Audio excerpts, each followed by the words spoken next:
Friends, मैं आपका दोस्त SD विचारोलॉजी में आपका स्वागत करता हूँ। दोस्तों, कहा जाता है जो गलतियाँ नहीं करता वह कभी कुछ नहीं सीखता। कभी कभी हमें गलतियों की वजह से डांट भी पड़ती है, बेइज्जती सहनी पड़ती है, नुकसान भी उठाना पड़ता है।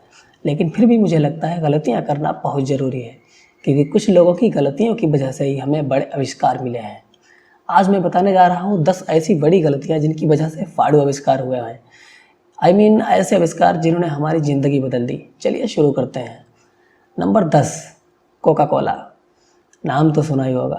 दोस्तों, कर्नल जॉन पैवरटन नाम का एक लेफ्टिनेंट, जो एक फार्मासिस्ट भी था, एक बार घायल हो गया था। वह दर्द निवारण के लिए मॉर्फिन का इस्तेमाल करता था, जिसमें अफीम मिली होती थी। अफीम के एडिक्शन से बचने के लिए उसने कोका और कोका वाइन को मिलाकर एक सॉल्यूशन बनाया और अपने एक दोस्त को टेस्ट करवाया। लेकिन उसका टेस्ट खराब निकला और उसने काम भी नहीं किया। टेस्ट को सुधारने के लिए उसने उसमें कार्बोनेटेड वाटर मिक्स कर दिया। इससे उसका टेस्ट तो बदल गया, लेकिन अब भी वह शरबत दर्द निवारक ना बन सका। लेकिन उसका टेस्ट बहुत अच्छा हो गया, इसलिए उसने उसे मेडिसिन के बजाय एक ड्रिंक की तरह बेचना शुरू कर दिया। देखते ही देखते वह सबका फेवरेट ड्रिंक बन गया, जिसे हम आज कोका कोला के नाम से जानते हैं। सोचिए, अगर वह गलती नहीं करता या कुछ नया करने की नहीं सोचता, तो क्या आज हमारे पास इतना बेहतरीन ड्रिंक होता। Number 9, potato chips. सन 1853 में एक न्यूयॉर्क रेस्टोरेंट में एक कस्टमर ने फ्राई किए हुए पोटैटोस ये कहकर वापस कर दिए कि वह बहुत ज़्यादा गीले हैं, यानी उनमें मॉइस्चर बहुत ज़्यादा है। इससे वहाँ का शेफ जॉर्ज क्रू बहुत दुखी हुआ। उसने गुस्से में आलू के बहुत पतले पतले चिप्स करवाए, फ्राई किया और नमक के साथ उन्हें कवर कर दिया। और पता ये चला, वो रेसिपी कस्टमर को बहुत पसंद आई और इस तरह वोइला नाम से दुनिया के सबसे पहले स्नैक्स का जन्म हुआ। Number 8, post it notes. 1968 में एक वैज्ञानिक स्पेंसर सिल्वर 3M कंपनी में एक ऐसा चिपकू पदार्थ यानी एडहेसिव बनाया जिसे किसी सरफेस से आसानी से छुटाया जा सकता है। मजे की बात यह है कि स्पेंसर साहब एक सबसे स्ट्रॉन्ग एडहेसिव बनाने की कोशिश कर रहे थे। उन्हें लगा उनका परिणाम फैल रहा, लेकिन जब उनके दोस्त वैज्ञानिक आर्ट फ्राई को रियलाइज हुआ कि इसकी मदद से छोटे छोटे कागज के टुकड़ों की मदद से कितने ग्रेट बुकमार्क बना सकते हैं, इससे बहुत इंपॉर्टेंट चीज़ का आविष्कार हुआ, यानी पोस्ट इट नोट्स का। Number 7, artificial sweetener. सन 1879 में एक केमिस्ट कंस्टेंटिन फैलबर्ग पूरा दिन कोलतार के साथ काम करने के बाद घर पर आए। वह अपनी यानी पत्नी के साथ बिना हाथ धोए खाना खाने लगे। उन्हें एहसास हुआ कि उन्हें हर चीज़ के स्वाद में मीठापन सा लग रहा है। तब उन्होंने पाया कि उनके हाथ में लगी स्क्रीन की वजह से ऐसा हो रहा है। इस तरह उनके हाथ लगी एक खोज, वो भी आर्टिफिशियल स्वीटनर की। Number 6, X-ray images. दोस्तों, शायद ही कोई हो जिसने लाइफ में कभी एक्सरे न करवाया हो। आपको यकीन नहीं होगा, यह इजाद भी दरअसल एक गलती की देन है।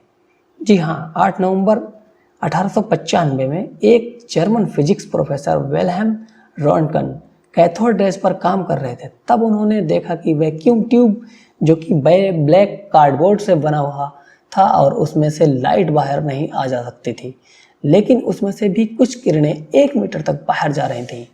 ये किरणें कागज, लकड़ी, प्लास्टिक, हर चीज़ को क्रॉस कर रही थी।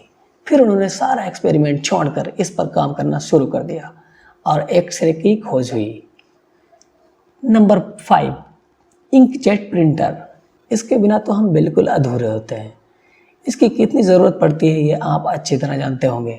दोस्तों, एक कैनन कंपनी का इंजीनियर जिसने धोखे से गर्म आयरन अपने पेन पर रख दी और तभी देखा कि अचानक से पेन की इंक उसके पेन पॉइंट से अलग हो गई और इस तरह उनके दिमाग में इंकजेट प्रिंटर बनाने का आइडिया पैदा हुआ। Number 4, penicillin. जो लोग इसके बारे में नहीं जानते उनको बता दूं, यह एक एंटीबायोटिक है जो दवाइयों के क्षेत्र में क्रांति लाने वाली चीज़ साबित हुई। दोस्तों, लंदन के ST मैरी हॉस्पिटल के बेसमेंट में अलेक्जेंडर फ्लेमिंग की लेबोरेटरी थी, जिसमें वह एक पेट्री डिश खुली भूल गए थे। साथ ही साथ एक विंडो भी खुली रह गई थी, जिसकी दूसरी तरफ एक ब्लू ग्रीन माउल्ट था। लौट के आने के बाद उन्होंने देखा कि माउल्ट के चारों तरफ बैक्टीरिया ने इस तरह घेरा बनाया था कि बीच में एक बीच का गोलानुमा भाग खाली था। तब उन्हें पता चला इस भाग में बैक्टीरिया क्यों नहीं आए, क्योंकि उस हिस्से में एक ऐसा पदार्थ था जो बैक्टीरिया को काफ़ी टक्कर देकर उसे आने नहीं दे रहा था। पदार्थ ही पेनिसिलिन का जन्मदाता बना। Number 3, microwave oven. Percy Spencer एक नया वैक्यूम ट्यूब तैयार कर रहे थे जिसका नाम था मैग्नेट्रॉन। यह रिसर्च एक ग्रुप ऑफ कंपनी के लिए थी और बात है 1945 की। तब उनकी पॉकेट में रखी कैंडी पिघल गई और पॉपकॉर्न फूल कर पॉप बन गए। तब उन्हें पता चला अगर वैक्यूम में माइक्रोवेव को गोल गोल घुमाया जाए तो क्या हो सकता है। तब उन्होंने एक 51 फीट और 750 पाउंड का एक बड़ा ओवन बनाया जिसका विकसित रूप आज हम सबके घरों में है। नंबर 2, हिडन बीच, मैक्सिको। दोस्तों, यह मैक्सिको का हिडन बीच इतना खूबसूरत है कि लोगों ने इसे घूमने का फेवरेट स्पॉट बना लिया है। इसे देखकर कतई नहीं लगता कि यह प्राकृतिक नहीं बल्कि इंसान की गलतियों का स्वरूप है। सन 1900 में एक मिलिट्री एक्सप्लोसिव टेस्ट में बॉम्ब ब्लास्ट की वजह से इसका निर्माण हुआ। कोई सपने में भी नहीं सोच सकता कि सब कुछ तबाह करने वाली बॉम्ब ब्लास्टिंग इतनी खूबसूरत चीज़ का निर्माण भी कर सकती है। इसमें बीचों बीच में उभार है और चारों तरफ पानी भरा है और पानी के ऊपर मिट्टी की छत की छाया है जिससे तैरने वालों को धूप भी नहीं लगती। इसका तो मजा ही कुछ और है। Number 1, pacemaker. एक प्रोफेसर जो क्रॉनिक डिसीज रिसर्च इंस्टीट्यूट के लिए हार्ट रिदम रिकॉर्डिंग डिवाइस बना रहे थे। एक गलती से डिवाइस रॉन्ग साइज की बन गई। जब इसे स्टार्ट किया तो सर्किट से इलेक्ट्रॉनिक पल्स एमिट होने लगी। इस तरह हॉस्पिटैलिटी का सबसे बेहतरीन और ज़रूरी डिवाइस तैयार हो गया। दोस्तों, कैसा लगा आज का वीडियो? इस तरह के नॉलेज और एडवेंचर भरे वीडियो देखने के लिए सब्सक्राइब करना ना भूलें। धन्यवाद।